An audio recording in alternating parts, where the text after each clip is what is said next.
Bonsoir madame, bonsoir messieurs, merci d'être avec nous ce soir sur Ngenta Télévision pour vous informer. Bienvenue à ce journal qui s'ouvre par ces grandes lignes. Le marché du choix enregistre depuis quelques temps une baisse du prix de certains produits et dans ce journal on fait un coup de projecteur sur le ciment et le carburant. Les bureaux des réceptions et traitements des candidatures restent ouverts pour le dépôt des candidatures au poste des gouverneurs et vice-gouverneurs. La date des élections est jusqu'à là fixée au mois d'octobre 2015. Madame, Monsieur, voilà tout pour le sommaire. Encore une fois, bonsoir et merci de nous avoir choisis pour vous informer. Élèves et enseignants n'ont plus que 2 semaines pour reprendre les cours. La rentrée scolaire 2015-2016 est prévue au 7 septembre prochain. La deuxième phase d'inscription et réinscription débute selon le calendrier scolaire le 25 août 2015. Mais sur le marché, il n'y a toujours pas d'engouement pour les achats des fournitures scolaires. Constat des consulates comptables. Que ce soit les uniformes ou les objets classiques tels les cahiers et les cartables, l'achat est plutôt timide, les rayons des marchés sont quasiment vides alors que la rentrée des classes est pour le 7 septembre. Ils sont rares les parents qui viennent nous acheter. Jusqu'à présent, les choses sont timides, il n'y a pas d'engouement. Normalement, comme c'est la rentrée scolaire, les parents devraient être nombreux. On attend encore le 30 ou le 5 septembre. Les parents peuvent manquer l'argent, mais ceux qui achètent en dehors du marché sont ceux-là qui étaient nos clients avant. Même constat pour les chaussures, même les usagers que les parents préfèrent sont payés à compte-gouttes.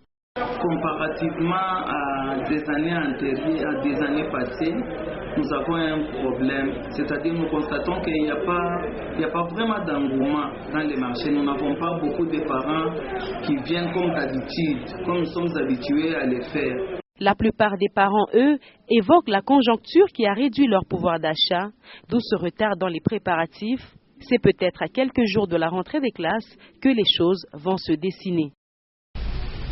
Alors qu'il s'est vendu à 16 ou 15 000 francs congolais il y a quelques mois, actuellement un sac de ciment varie entre 100 et 13 500 francs congolais. Le litre d'essence à la pompe coûte présentement 1350 francs congolais. Et des baisses dues à l'arrêté du ministre national de l'économie, Modeste Tebahati Lukwebo, et qui a signé la nouvelle structure des prix des produits pétroliers sur l'ensemble du territoire national. Nous allons quitter momentanément Lubumbashi pour nous rendre à Kinshasa, la capitale, et dire que le Premier ministre Augustin Matata Ponyo Mapon a présidé ce lundi la troïka stratégique. Il s'est fait que la situation économique du pays est relativement calme. Reportage Yota Kinshasa. La situation économique du pays est sous contrôle. C'est ce qui découle de la réunion de la troïka stratégique tenue ce lundi 24 août par le Premier ministre Augustin Matata Ponyo.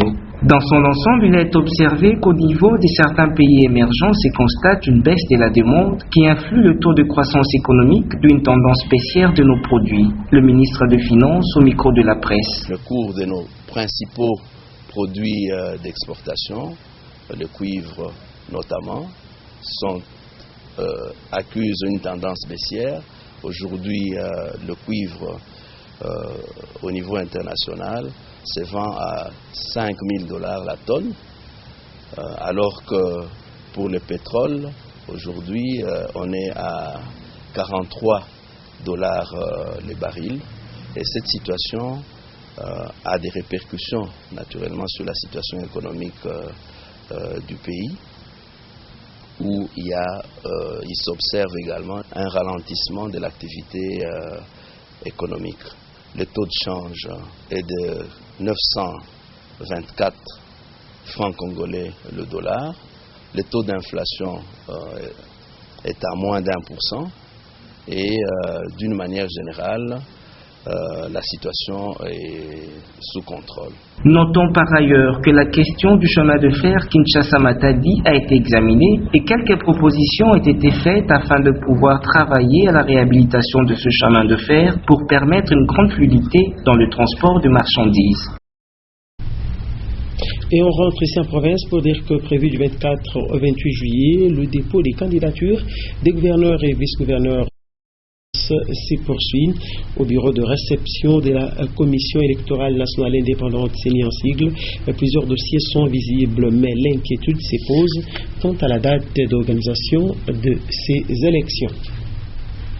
Et les hauts chefs de l'actuel comité de gestion de l'IEC Lubumbashi, dirigé par le professeur Raymond Mandemutombo Mulumyashimba, ne laisse personne indifférent. Le directeur général de l'IEC s'est vu décerner un trophée et un diplôme d'excellence au cours d'une soirée organisée dimanche dernier à Kalubwe Lodge.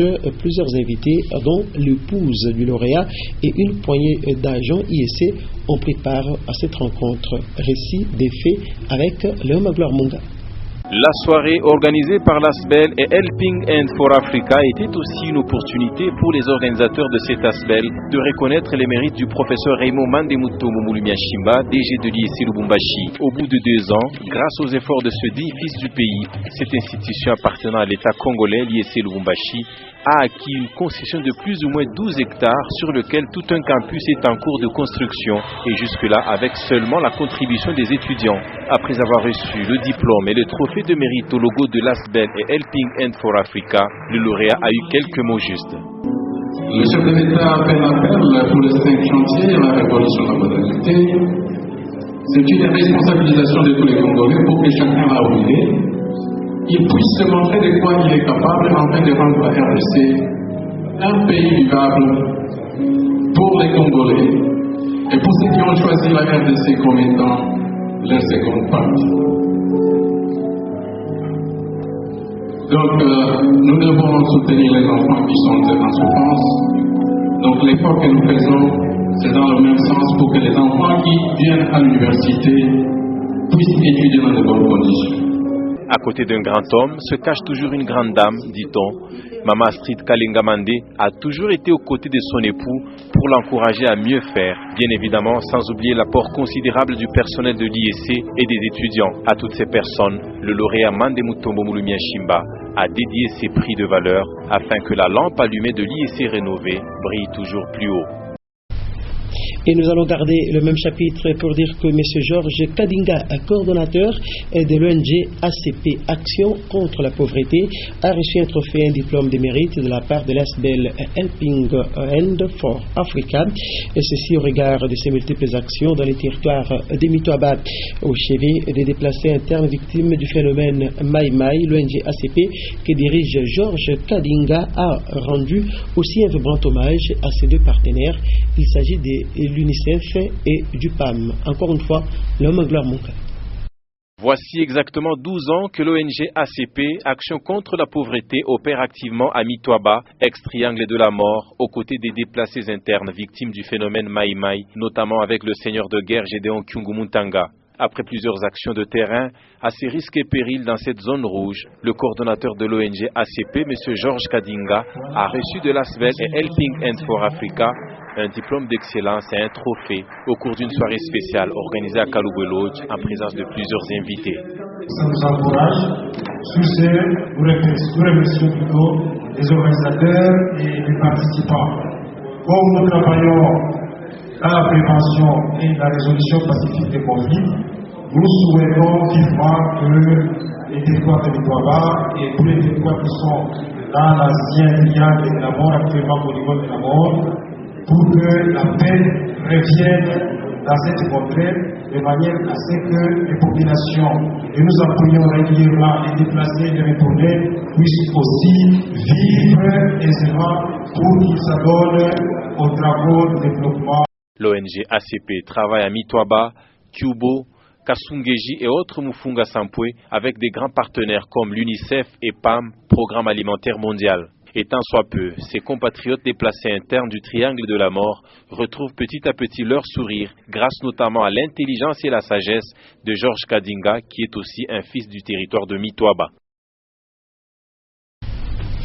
Et la fondation Dr Patrick Mutombo Kapia a doté les habitants de Fungurume, dans le territoire de Lubudi, d'un pont, une action qui vise le développement de cette nouvelle commune. Reportage de Rufin Kibambi et Etienne Ilunga. Contribuer au développement de Fungurumé est le grand souci de la fondation Dr Patrick Mutombo Kapia. Cette fondation a construit un pont en matériaux durables au bénéfice de la population de Fungurumé. La cérémonie de remise de ce pont aux autorités locales a eu lieu samedi 22 août 2015 en présence de plusieurs invités de marque et de la population, premiers bénéficiaires. Bien avant l'inauguration du dit pont, Dr Patrick Mutombo Kapia, un digne fils du territoire de Lubudi, a au nom de sa fondation honoré 2 fonctionnaires de l'État en leur offrant chacun 10 toldures et un vélo pour s'être distingués dans leurs fonctions. Dieu a permis que le Dr Patrick Mutombo puisse m'honorer en ce jour. Je suis content. Long de plus ou moins 6 mètres et pouvant supporter 20 tonnes de charge, ce pont est d'une grande importance par ici, d'où la présence de l'administrateur du territoire de Lubudi. On a compris qu'il fallait nous prendre en charge. Comme dit le président de la République, nous avons construit le pont aujourd'hui qui peut tenir 20 ans. Non seulement il relie 2 quartiers, mais aujourd'hui, c'est la voie de passage, ou le passage obligé de nous tous. Pourquoi? Parce que notre cimetière, maintenant, c'est là-bas. Un geste qui rencontre les attentes de la population de Fungurumé. Nous avons beaucoup souffert pour aller au champ et au cimetière, enterrer nos proches, dit cette femme. Je suis contente que ce pont soit construit. Les artistes musiciens locaux ont salué de leur manière cette action louable du Dr Patrick Mutombo Kapia, un fils du terroir. Et les jeunes de la région de Grand Lac ont célébré la journée mondiale de la jeunesse du 11 au 12 août dernier. Nous sommes dans la province du Nord Kivu. Le mouvement des jeunes pour le développement et la dignité MJDD en sigle, qui en était organisateur, a placé ces forums sous le thème Mandela Umo Janinguvu, une occasion pour les jeunes de tous les pays membres de Grand Lac de consolider la cohésion, la paix et l'entrepreneuriat. On revient à Lubumbashi. L'orphelinat Saint-Michel, situé au quartier Golf Chamalali, a reçu un don à vivre destiné aux enfants encadré sur le site, un geste renouvelé chaque année par William Binyingela. La remise a eu lieu ce lundi 24 août 2015. Un reportage de Karine Kabongo et Sylvain Moutamay. La famille Biningela n'oublie pas l'orphelinat Saint-Michel qui encadre et héberge des enfants orphelins. Un attachement qui se renouvelle chaque année depuis Paris grâce à William Biningela. Par le canal de notre grand frère qui est à Paris, qui s'est donné ce devoir-là au courant de chaque année de venir en aide aux démunis. Et c'est ainsi que lui, là à Paris, il a déjà choisi ce centre afin de pouvoir venir subvenir aux besoins moraux, physiques, matériels de ces jeunes qui sont là-bas. Il se fait que ce n'est pas vraiment de grandes choses, quoi, mais néanmoins, le cœur est là. Le cœur est là pour venir en aide à ces jeunes. Ils sont sans famille, ils n'ont pas de gens pour venir les aider. Aussi pour aussi faire voir à ceux-là aussi qui ont besoin, qui ont des moyens, qui ont des histoires à donner, tout ça, à venir en aide à ces jeunes. Pour ces vacances, le don est constitué de sacs de riz, sucre, de l'huile, du lait et du poisson salé. Un don accueilli à bras ouverts, tant pour les enfants et les responsables de l'orphelinat. Ce n'est pas la première fois. Je crois qu'il nous porte toujours dans son cœur. C'est pour cela qu'il continue toujours à penser à ses enfants. Donc que Dieu lui accorde tout ce dont il a besoin pour qu'il continue à se souvenir de ses enfants. Un grand merci encore une fois. Heureux et reconnaissants, les enfants ont adressé aux visiteurs un au revoir chaleureux. Et nous allons parler sport avant d'éclore cette édition du journal. Vous le savez déjà, les Corbeaux de Topousin Gaber Mazembe ont été battus hier par les Soudanais de Al Hilal sur la note d'un but à 0. Un match comptant pour la 5e journée de quart de finale de la Ligue des Champions.